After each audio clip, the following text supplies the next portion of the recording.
मौनी अमावस्या अपने नाम के अनुसार मौन और साधना का व्रत है। हम हर दिन जाने अनजाने कितनी ही बात बोल जाते हैं जिससे लोगों का मन आहत होता है और फिर अपनी कही बातों को लेकर हम अफसोस करते हैं। इसलिए साधना के लिए मौन परम आवश्यक माना गया है। गृहस्थ जन हमेशा मौन व्रत नहीं रख सकते, इसलिए एक दिन निर्धारित किया गया है जिसमें गृहस्थों को आत्म शुद्धि के लिए मौन व्रत का संकल्प लेना चाहिए। मौनी अमावस्या पर संभव हो तो पूरे दिन मौन धारण करें और मानसिक रूप से भगवान शिव और विष्णु का ध्यान करें अथवा स्नान करने से पहले मौन धारण करें। स्नान के बाद ही कुछ भी बोलें, लेकिन कुछ भी अनावश्यक ना कहें। मौनी अमावस्या की सबसे बड़ी बात है कि यह माघ कृष्ण चतुर्दशी के अगले दिन आती है। माघ कृष्ण चतुर्दशी को शिव जी का विवाह माता पार्वती से तय हुआ था और अगले दिन मुनियों और देवी देवताओं ने शिव की साधना के लिए उनकी उपासना की थी। भगवान विष्णु ने देवी पार्वती के भाई बनकर उनके विवाह संबंधी कार्यक्रम में भाग लेना स्वीकार किया था। और इनसे सबसे अलग मौनी अमावस्या की कथा यह भी है कि सागर मंथन के समय जब असुर अमृत कलश लेकर भाग रहे थे, तब इसी दिन अमृत की बूंदें छलक कर प्रयाग सहित कई स्थानों पर गिर गई थी। इसलिए मौनी अमावस्या पर प्रयाग सहित अन्य तीर्थों में स्नान करके दान पुण्य करने से कई गुना लाभ मिलता है। माघ मास में तिल, ऊनी वस्त्र, घी का दान बहुत ही पुण्यदायी होता है। इसलिए मौनी अमावस्या पर इन वस्तुओं का दान जरूर करना चाहिए। यह जरूरी नहीं कि आप बहुत दान करें, लेकिन अपनी श्रद्धा और क्षमता के अनुसार थोड़ा दान भी आप कर सकते हैं। इससे भगवान शिव की कृपा प्राप्त होती है और व्यक्ति मृत्यु पश्चात उत्तम लोक में स्थान पाता है। व्यक्ति मुनि पद को प्राप्त करता है। एक मान्यता है कि मौनी अमावस्या के दिन मनुष्यों की धरती पर लाने वाले प्रथम मनुष्य मनु ऋषि का जन्म हुआ था। मनु ऋषि के नाम से भी इस व्रत का नाम मौनी अमावस्या है। कांचीपुरी नगरी में एक देव स्वामी नाम का ब्राह्मण अपनी पत्नी धनवती और 7 पुत्र और एक पुत्री के साथ रहता था। उनकी पुत्री का नाम गुणवती था। ब्राह्मण ने अपने 7 बेटों की शादी कर अपनी पुत्री के लिए सबसे बड़े बेटे को वर तलाशने के लिए भेजा।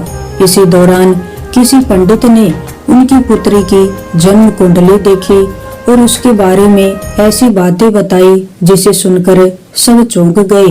पंडित ने बताया कि देव स्वामी की कुंडली में एक दोष है जिसके कारण पुत्री विधवा हो जाएगी। इसके बाद देव स्वामी ने इसके उपाय के बारे में पूछा तो पंडित ने बताया कि सोमा का पूजन करने से यह दोष दूर हो सकता है। पंडित ने सोमा के बारे में बताया कि वह एक धोबिन है और सिंहल द्वीप में रहती है। उसे जैसे तैसे प्रसन्न करके यहाँ ले आओ। इसके बाद देव स्वामी का सबसे छोटा पुत्र अपनी बहन को साथ लेकर सिंहल द्वीप पर जाने के लिए सागर तट पर गया। दोनों सागर पार करने की चिंता कर एक पेड़ के नीचे बैठ गए। जिस पेड़ के नीचे वह बैठे थे उस पेड़ पर एक गिद्ध का घोंसला था और उसमें गिद्ध का परिवार रहता था। गिद्ध के बच्चे दोनों की बातें ध्यान से सुन रहे थे। जब शाम को घोंसले में उन बच्चों की माँ पहुँची तो उन्होंने भोजन नहीं किया। बच्चों ने माँ से कहा कि पहले नीचे बैठे उन 2 प्राणियों को भोजन कराओ और उनकी समस्या का निवारण करो। यह वचन लेने के बाद गिद्ध के बच्चों ने भोजन किया।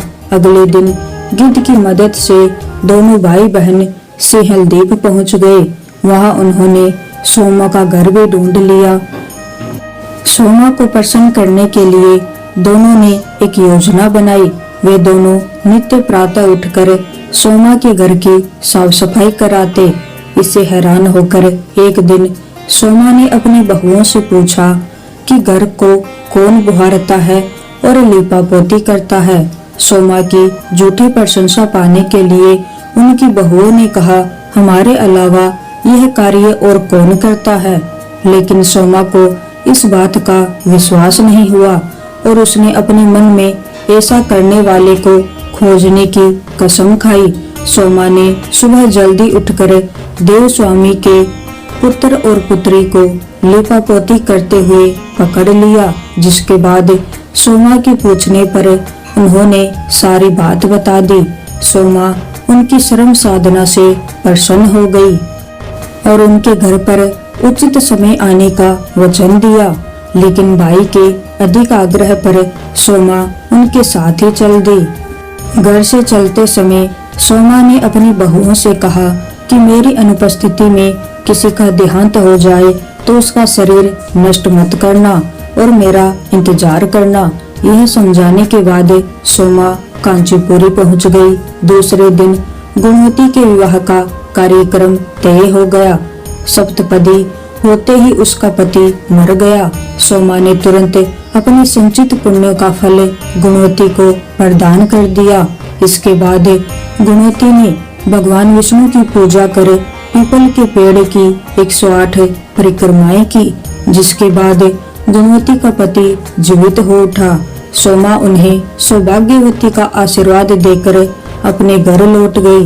उधर गुणवती को पुण्य फल देने के बाद सोमा के पुत्र जमाता तथा पति की मृत्यु हो गई।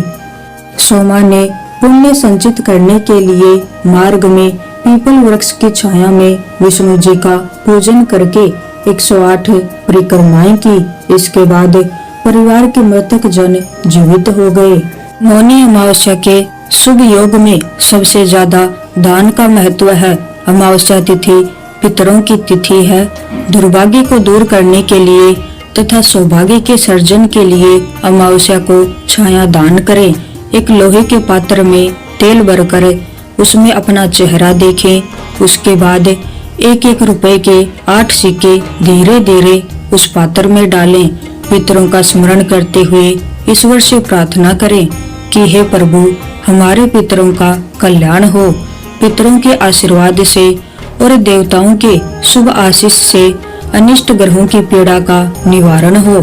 उसके बाद संकल्प पूर्वक अपनी ग्रह दशा एवं राशि से संबंधित दान के साथ तेल से भरा पात्र काले कपड़े से ढककर पीपल के वृक्ष के नीचे अथवा किसी मंदिर में पवित्र नदियों के स्थल पर रख कर आए। जिन लोगों के ऊपर अनिष्ट ग्रहों का प्रभाव अत्यधिक हो, उन्हें इस दिन अपने वजन के बराबर कोयले का दान अथवा जिस ग्रह की मारक पीड़ा हो उस ग्रह से संबंधित अनाज वजन के बराबर दान करना चाहिए। इस दिन पितरों के निमित्त तर्पण, पिंडदान या श्रद्धा पूर्वक उनका स्मरण करना अत्यंत फलदायी माना गया है। इससे पितर दोष से मुक्ति मिलती है और घर में सुख समृद्धि आती है।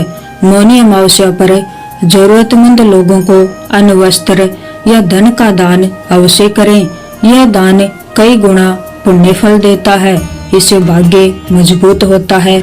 पितरों की शांति के लिए इस दिन दक्षिण दिशा में चौमुखी दीपक जलाना शुभ माना